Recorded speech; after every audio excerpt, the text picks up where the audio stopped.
lovelies should be familiar with this sort of low-res, delicious graphics, indicating its age. That's right, lovelies, it was made in 1997, making it 16 years old. But that's beside the point. A good game ages well. And I know we went through Myst a while back. I figured, since I heard about Obduction, which is kind of a spiritual sequel to the Myst series, it's on Kickstarter now, and I'm really excited for it, even though it's very limited information that they've given. So, from what bit of information I've got on it, it's a whole new world, you're abducted by aliens, and it's an alien landscape, and yada yada yada. I don't know. It's gonna be a lot and interesting to explore, but we're not talking about that right now, we're talking about Riven. So let's go to that.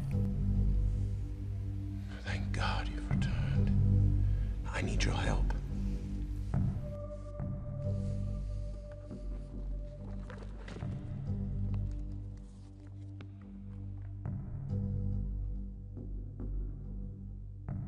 There's also a chance, if this all goes well, that I might be able to get you back to the place that you came from.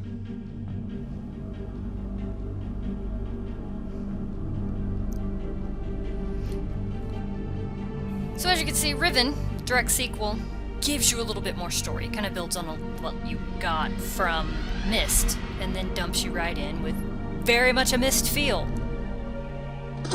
And the whole, welcome to the world. Have fun! Unlike Myst, though, that dumps you into the world, but this world that you're dumped in is very much alive.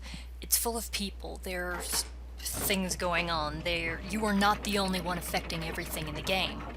Which, while it's cool to feel like the hero saving the day, sometimes it's good to feel like you're just part of something bigger.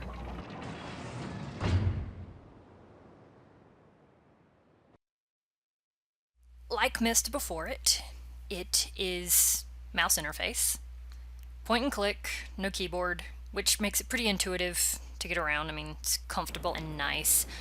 No, they did not redo it like they did real Myst, so no WASD or look around interface, but the world really doesn't suffer because, as it is, anything that you would want to look at more closely, you can. Places where you would look up and see something besides sky, and some places you look up and just see sky, you can look up and see. Then stare at nothing.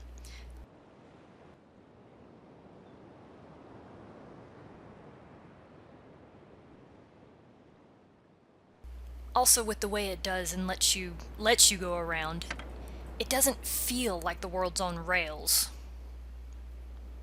Unlike the storylines of some games, but we won't go there.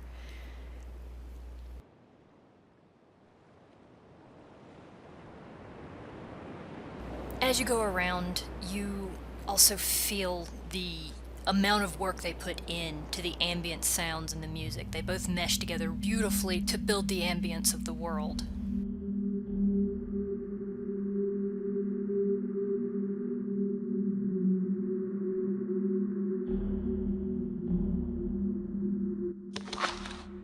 Another thing that it holds true to with the series that I love is that it has so many creative ways to tell the story without it being all dialogue or walls of text.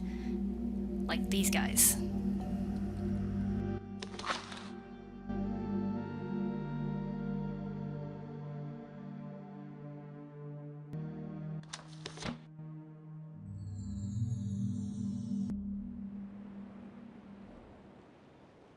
And it has great views, I mean, on these islands. All the way to the horizon and whatever. Lots of these paths, some of which are dead ends or feel like it. I don't remember how to get around half of this. And it's nice that it's got that replay value because I do want to play it again. It was that enjoyable.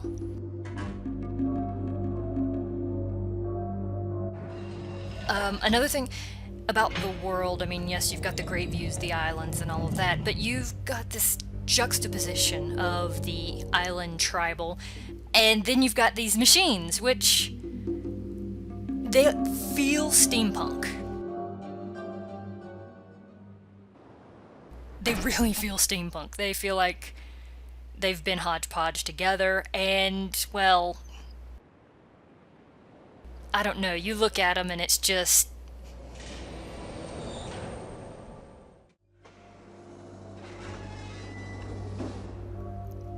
Seems legit. Oh, this looks legit.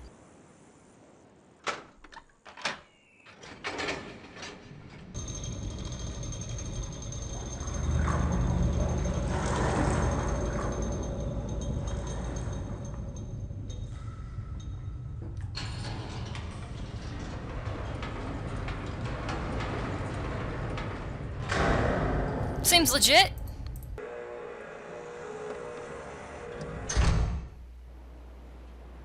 Oh, that looks legit.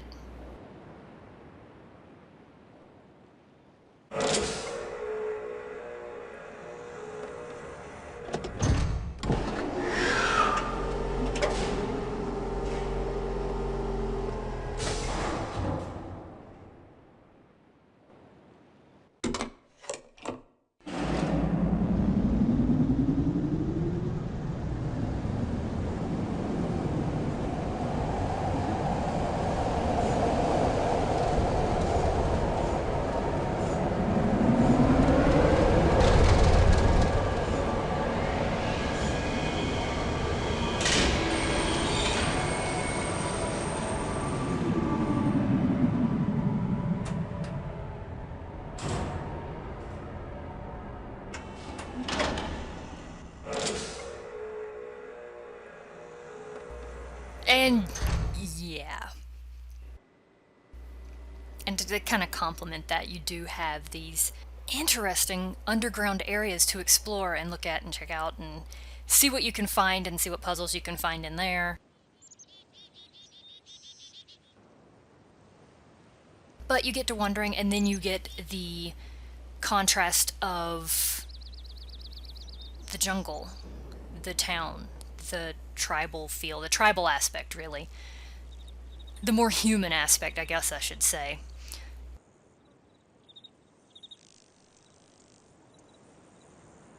And it gets back to that whole thought process of living world. You meander around, you see, as you wander through the town, that they have just cleared out quickly because of, well,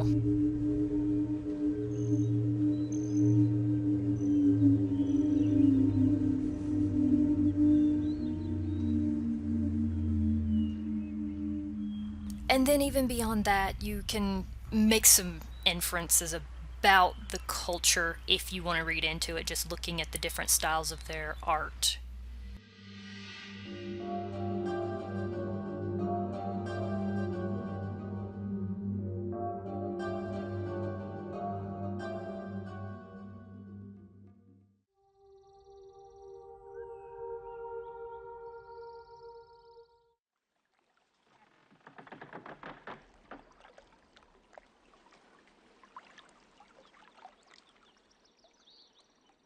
I still love this town.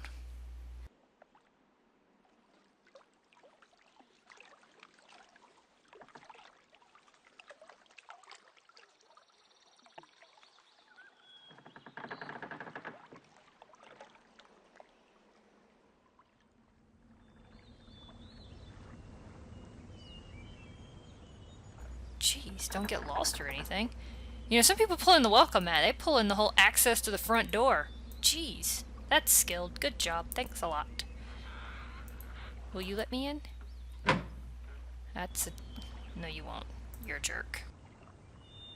Thought that was a door handle, not a knocker, but whatever.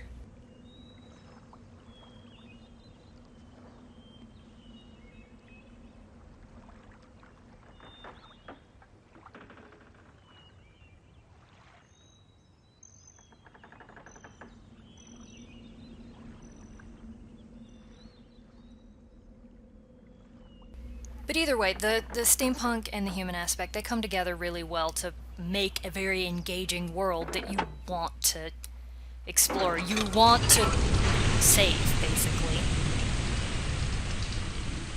And in order to do so, well, you can. But yes, you're in your drive to save the world, you're gonna come across puzzles.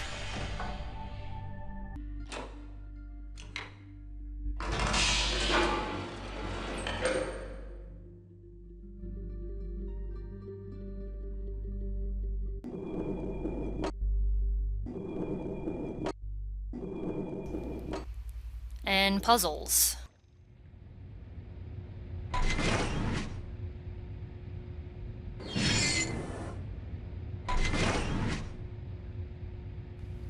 Does anybody ever remember those little nail or pin toys? It's got the plate and a whole bunch of pins, and you put your hand on it and you make all sorts of obscene gestures or put your face on it or whatever, and then you pull it off and set it down and it holds the shape.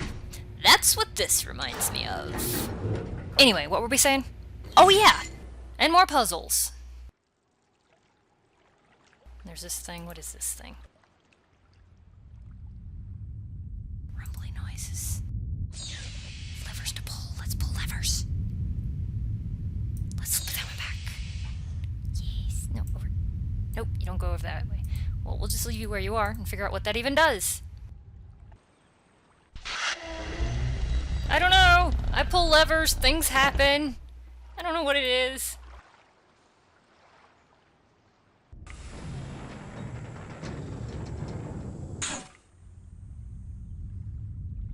And because of the way they do it, you're presented with, you know, a whole hodgepodge of levers and buttons and valves and heaven knows what else. And you have to figure it out yourself. You don't have the things like today's games that pop up and tell you, oh, you need to do this to get over this gap. You need to do this to get this turned on. No, it's not going to tell you. You have to figure it out. You have to look around and find the clues. And it gives you so much more gratification when you solve the puzzle. And the fact that there's so many puzzles in the game means you're going to forget half of them before you even finish. And this gets back to my replay, and honestly, I'm going to play through this stinking game again. After I finish this, it's great. I'm not sorry.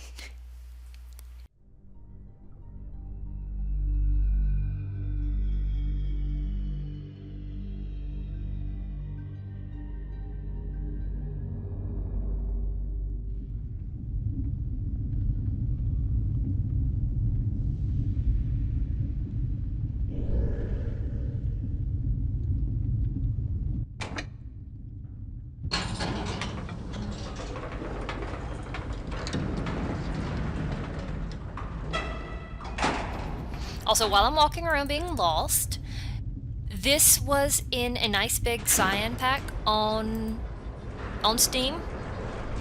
It's where I got Myst and this Masterpiece and Real Myst, and I think this was packaged in with it.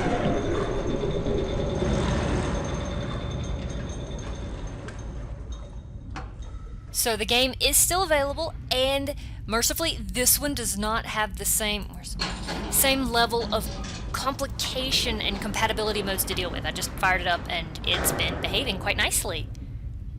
And I'm okay with that.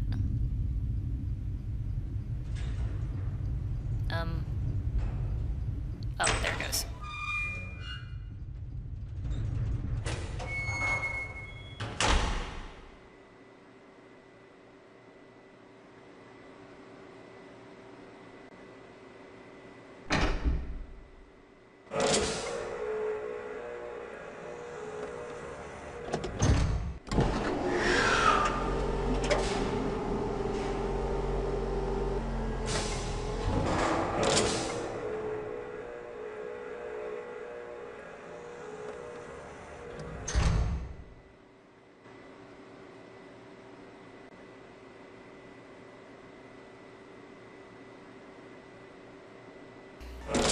Let's flip levers and see if we can find some more islands. I remember when I first did the game, it was on CD. Not DVD, CD. It had 5 discs. And to switch between the islands on these things, you had to switch discs.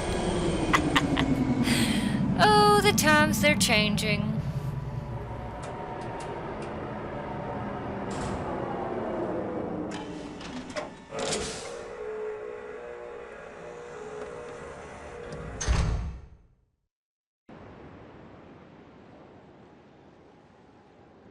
Wow. Oh, there's the big gold dome again. Where am I now? Wow. So there's the one with all the trees. There's the big gold dome. I don't know what the deal with that one is. I think, and there's a flat one that I was just at, but I was apparently under and couldn't do anything with. And then there's another one that goes. I don't know. I don't know. I don't pretend to know. Who locks doors?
Hi, my name is Tebbs and I get lost in games.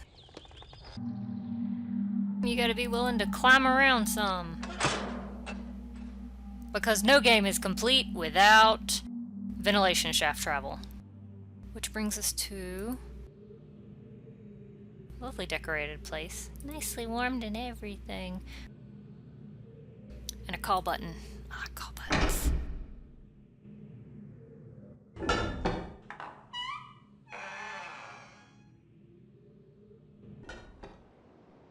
So let's meander out this way to the giant dome. I don't remember what the giant dome is for. Except for being shiny. Oh. Oh. Oh.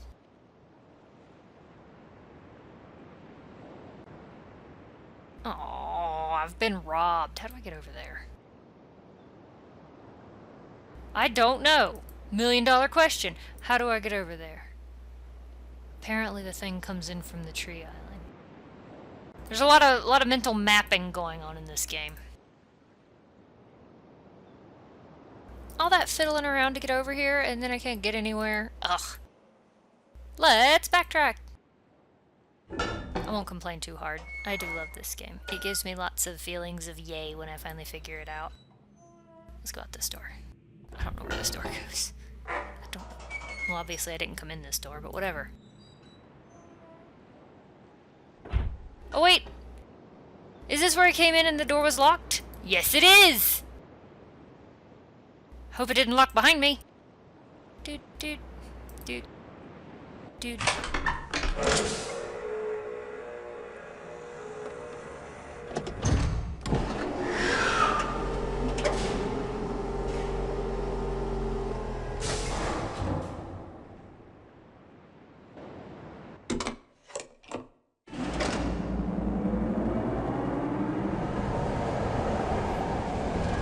But yes, the game is loud and fabu, despite its age.